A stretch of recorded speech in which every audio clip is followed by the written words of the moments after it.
নমস্কার, ধর্মের আড়ালে চ্যানেল থেকে আপনাদের সবাইকে আন্তরিক শুভেচ্ছা জানাচ্ছি। আজকের বিষয়টি খুবই সুন্দর পৌরাণিক কাহিনী। ভিডিওটা মন দিয়ে দেখুন এবং আমার চ্যানেলটা সাবস্ক্রাইব করুন। সৃষ্টির প্রারম্ভে বিধাতা বললেন যে জীব সৃষ্টি করতে হবে। এই কার্যভারটা দিলেন ব্রহ্মার উপর। ব্রহ্মা ঠিক করলেন যে গাছ তৈরি করবেন এবং সেই গাছের থেকে মানুষ তৈরি করবেন। এইভাবে ব্রহ্মদেব প্রস্তুতি নিতে থাকলেন। কিন্তু বিধাতা ভেবে দেখলেন এটা কি হবে, এ তো প্রকৃতির পরিপন্থী। গাছ থেকে মানুষ সৃষ্টি হবে, এটা তো হতে পারে না। কিন্তু ব্রহ্মদেব প্রস্তুতি শুরু করে দিয়েছেন। বিধাতা মহেশ্বরকে বললেন যে মহেশ্বর, আপনি যান, ব্রহ্মদেবকে এই প্রস্তুতি থেকে বিরত করুন। শ্রী গোবিন্দের নির্দেশে শিব ব্রহ্মার কাছে গেলেন এবং একটু দূরে থেকে জিজ্ঞাসা করলেন, ব্রহ্মদেব আপনি কি তৈরি করছেন? ব্রহ্মদেব বললেন, মানুষ তৈরি করছি, গাছে হবে মানুষ। শিব আবার বললেন, আপনি কি তৈরি করছেন? একই উত্তর দিলেন ব্রহ্মদেব। পুনরায় শিব, বারে বারে শিব এই একই কথা জিজ্ঞাসা করলেন, আপনি কি তৈরি করছেন? ব্রহ্মদেব রেগে গিয়ে বললেন, আপনার মাথা। বিধাতা বললেন, তথাস্তু। শিব বললেন, তথাস্তু, আমার মাথাই তৈরি হোক। ব্রহ্মদেব যে ফলটা তৈরি করলেন সেই ফলটার নাম হলো নারিকেল বা ডাব। তাহলে শিব বাধা দিয়েছিলেন, তাই শিবের নামে এই ফলটা উৎসর্গ করা হলো।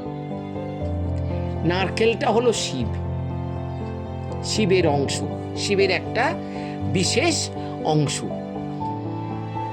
দেবী দুর্গা বললেন, তুমি যদি নারিকেল হয়ে বা ডাব হয়ে ঘটে বিরাজ করো, তাহলে আমাকে সেখানে স্থান দাও। শিব বললেন, ঠিক আছে, তুমি ডাবের শীষ হয়ে যাও। আপনারা দেখবেন যে পূজার সময় শীষ ছাড়া ডাব ঘটে দেওয়া হয় না, আর এই শীষে সিঁদুর দেওয়া হয়। শীষের নিচের যে অংশটা, সেই অংশটায় সিঁদুর দেওয়া হয়, গোলাকার করে দেওয়া হয়। মেয়েরা যেমন মাথায় টিপ পরে, সিঁদুরের টিপ পরে, ঠিক সেইভাবে। আর শীষে সিঁদুর দেওয়া হয়, আবার শীষে শাঁখা লোহা দেওয়া হয়।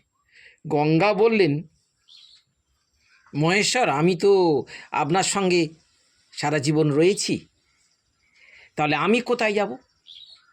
ঠিক আছে, তুমি ডাবের মধ্যে জল হয়ে যাও, আমি শ্বেত অংশটা, সাদা অংশটা, যেটাকে আমরা নারিকেলের শাঁস বলি, ওটা হয়ে থাকবো তোমার সঙ্গে, একেকার হয়ে থাকবো। যেমন গঙ্গা শিবের মাথার ওপরে অনবরত জল ঢালতে থাকেন, ঠিক সেইভাবে শিব আর গঙ্গা ওই নারিকেলের শীষ, শাঁস এবং জল হয়ে রইলেন।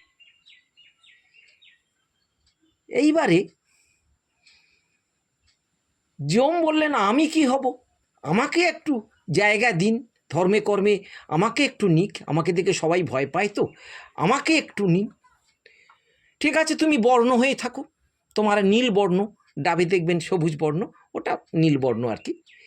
তাহলে যম এইটা নিল। যম এইটা নেওয়ার পরে অগ্নিদেব বললে, আমি কি হব? অগ্নিদেব বললেন, আমি কি হব? বলে, তুমি এই গাছের পাতা হবে, এই পাতা দিয়ে যজ্ঞ হবে, এই পাতা দিয়ে যারা হবিষ্যান্ন করবে সেই রকম হবে। লক্ষ্মী দেবী আসছেন, আমাকে কেন বাদ দেবেন? আমাকে একটা জায়গা দিতে হবে তো, এত বড় একটা মর্যাদাপূর্ণ জায়গা, সেখানে আমি না থাকলে হবে কি করে? ঠিক আছে, তুমি ওই নারিকেল পাতার কাঠি, যে কাঠি দিয়ে ঝাঁটা তৈরি হবে, আপনারা খুব ভালো করে মন দিয়ে শুনুন, ঝাঁটাটা খারাপ জিনিস নয়। ঝাঁটা দিয়ে কি করা হয়? পরিষ্কার করা হয়। যেখানে পরিষ্কার সেখানে লক্ষ্মী। ভগবান জগন্নাথের রথ টানার আগে ঝাঁটা দিয়ে পরিষ্কার করা হয়, তাই ঝাঁটাটা খারাপ নয়। লক্ষ্মী হলেন ঝাঁটার কাঠি। এইবার ধরিত্রী দেবী বললেন, সকলে তো সব কিছু পেল, তাহলে আমি কি পেলাম? আমি যে গাছটাকে ধারণ করে রাখবো, তারপরে সেই গাছে ফুল হবে, নারিকেল হবে, ফল হবে, আমি কি পাবো? আমি কি পেলাম? আমাকে কিছু একটু ব্যবস্থা করুন। বিধাতা বললেন, ঠিক আছে, তোমার জন্যে সবচেয়ে উত্তম ব্যবস্থা আছে। সেই ব্যবস্থাটা হলো যে কচি নারিকেল অর্থাৎ ডাব যখন কাটা হবে, কাটার পরে প্রথম জলটা কেউ গ্রহণ করতে পারবে না, দেবী দেব কেউ নয়। প্রথম জলটা তুমিই গ্রহণ করবে।